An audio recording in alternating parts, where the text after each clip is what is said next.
জীবনের সাথে যুদ্ধ করতে করতে একসময় মনে হয় হেরেই যাব। কেন বলেছি এই কথাটা আপু ভাইয়েরা জানেন?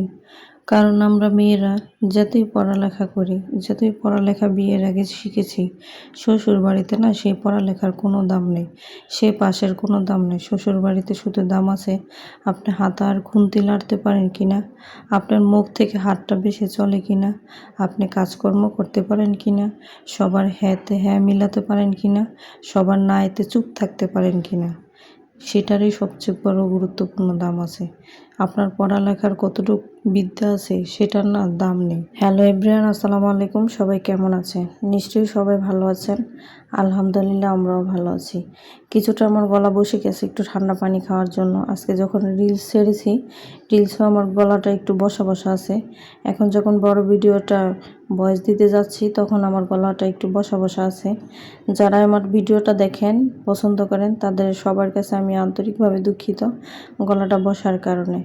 আজকে আমি ছোট ছোট চাপিলা মাছ দিয়ে একটু পেঁয়াজ দিয়ে টমেটো দিয়ে ভুনা করব। আর পাশাপাশি সাথে বুট রান্না করেছিলাম। এখন পর্যন্ত তো আমি ইফতারি আপনাদের সাথে শেয়ার করিনি, তো ভাবলাম আজকে যেহেতু মাছ রান্না করতেছি আর পাশাপাশি চুলায় বুট বাগার দিব, সেই জন্য বুটটা আপনাদের সাথে আজকে শেয়ার করে নিলাম।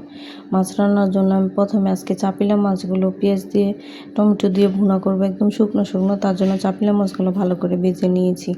ভেজে নেওয়ার পর তারপর পেঁয়াজগুলো ভালো করে কষিয়ে নিয়েছি। কষিয়ে নেওয়ার পর এখানে একটু হলুদ, একটু মরিচের গুঁড়া, একটু লবণ, একটু আদা রসুন দিয়ে তারপর মশলাটা ভালো করে কষিয়ে নিয়েছি। যখন মশলাটা ভালো করে কষানো হয়ে গিয়েছে, এখানে আমি আলুগুলো দিয়ে দিয়েছি। আলুগুলো দেওয়ার পর কিছুক্ষণ আলুগুলোকে ভালো করে ঢাকনা দিয়ে ঢেকে কষিয়ে নিয়েছি।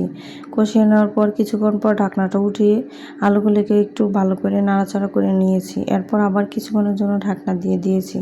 তারপর ভালো করে যখন কষানো হয়ে গিয়েছে, আমি কিছুটা পানি এখানে অ্যাড করে দিয়েছি। পানি অ্যাড করে দেওয়ার পর পানিটা যখন ভালো করে ফুটে এসেছে, মাছগুলো দিয়ে দিয়েছি। দেওয়ার পর আরও কিছুক্ষণ পরে যখন পানিগুলো ভালো করে একদম শুকিয়ে গিয়েছে, তখন ধনেপাতা দিয়ে নামিয়ে নিয়েছি। দেখো কি সুন্দর একটা একদম শুকনো শুকনো চাপিলা মাছের ভুনা হয়েছে। খেতে কিন্তু খুবই ভালো হয়েছে।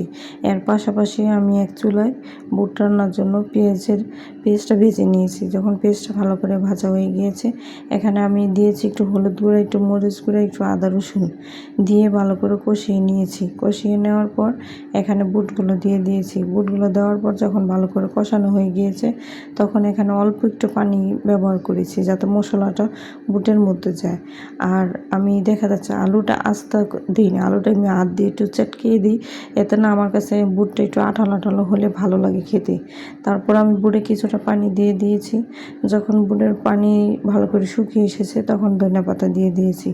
ধনেপাতা দিয়ে আমি একদম ভালো করে একদম শুকনো শুকনো করে নিয়েছি, যাতে এখানে কোনো তেলও না থাকে, কোনো পানি না থাকে, তেলটা যাতে একদম শুকিয়ে যায়। তারপর আমি বুটটা নামিয়ে নেওয়ার আগে কিছুটা গরম মশলা দিয়েছি। আমি পেঁয়াজ তরকারিতেও কিছুটা গরম মশলা দিয়েছি আর বুটেও কিছুটা গরম মশলা দিয়েছি। দেখো আমার বুট তরকারিটা খুবই সুন্দর হয়েছে। এর পাশাপাশি কিছু বাজারে নিয়েছিলাম, সেগুলো তোমাদের সাথে শেয়ার করলাম।